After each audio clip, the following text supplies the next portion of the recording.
19મી સદી તેના અંત તરફ સરકી રહી હતી. ભારતને આઝાદી મળવાને હજુ વર્ષોની વાર હતી. ભારત માતાને અંગ્રેજોની ગુલામીની જંજીરોમાંથી મુક્ત કરાવવા માટે નરબંકાઓ લોહી પાણી એક કરી રહ્યા હતા. એવામાં અંગ્રેજ સરકારના એક ડેપ્યુટી મેજિસ્ટ્રેટ પશ્ચિમ બંગાળમાં હાલના નૈહાટી વિસ્તાર એવા શિવપુરથી કાઠલપરા સુધી ટ્રેનમાં મુસાફરી કરી રહ્યા હતા. બારી બહારથી દેખાતા સુંદર દ્રશ્યો નિહાળી આ ડેપ્યુટી મેજિસ્ટ્રેટે એક કવિતાની રચના કરી. એ કવિતા એટલે વંદે માતરમ. કવિતાનું શીર્ષક જાણી આ ડેપ્યુટી મેજિસ્ટ્રેટના નામ વિશે તો ખબર પડી જ ગઈ હશે. આ ગીતના કવિ બંકિમચંદ્ર ચટ્ટોપાધ્યાય. સાહિત્ય અને દેશભક્તિના રંગે ગળાડું રંગાયેલા. ભારતની સ્વતંત્રતા આંદોલનને પ્રેરણાનું સૂર આપનાર ગીત વંદે માતરમ એ માત્ર એક રાષ્ટ્રગીત નહીં, પરંતુ ભારત માતાની આરાધના સમાન એક અદ્વિતીય પ્રાર્થના છે. આ ગીતના કવિ બંકિમચંદ્ર ચટ્ટોપાધ્યાયે પોતાના સાહિત્ય દ્વારા જે રાષ્ટ્રપ્રેમ, આધ્યાત્મિકતા અને સાંસ્કૃતિક ગૌરવનો સંદેશ આપ્યો છે. વંદે માતરમ શબ્દનો અર્થ છે હે માતૃભૂમિ તને નમન.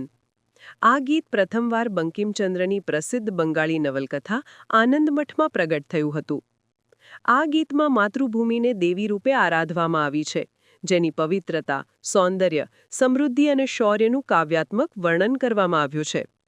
બંકિમચંદ્રે આ ગીતને અડધું સંસ્કૃત અને અડધું બંગાળી ભાષામાં રચ્યું હતું.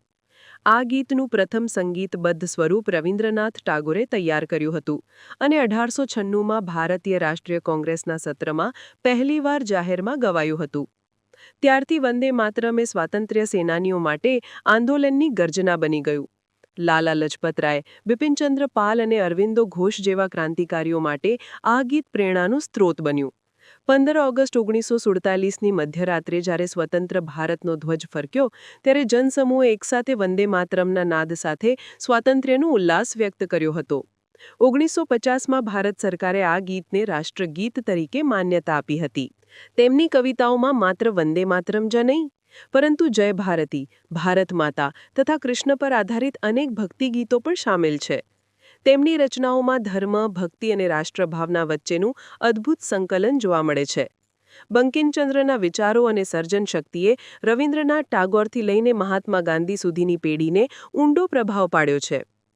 8 એપ્રિલ 1894ના રોજ બંકિમચંદ્રનું અવસાન થયું, પરંતુ તેમની કલમે રચેલા શબ્દો આજે પણ ભારતની આત્મા સાથે અવિભાજ્ય રીતે જોડાયેલા છે. વંદે માતરમ માત્ર એક ગીત નથી, પણ રાષ્ટ્રના હૃદયનો ધબકાર છે.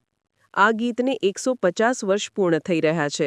રાજ્ય સરકાર તેના માનમાં તારીખ 7ના રોજ જાહેરગાનનો કાર્યક્રમ આયોજિત કરી રહી છે.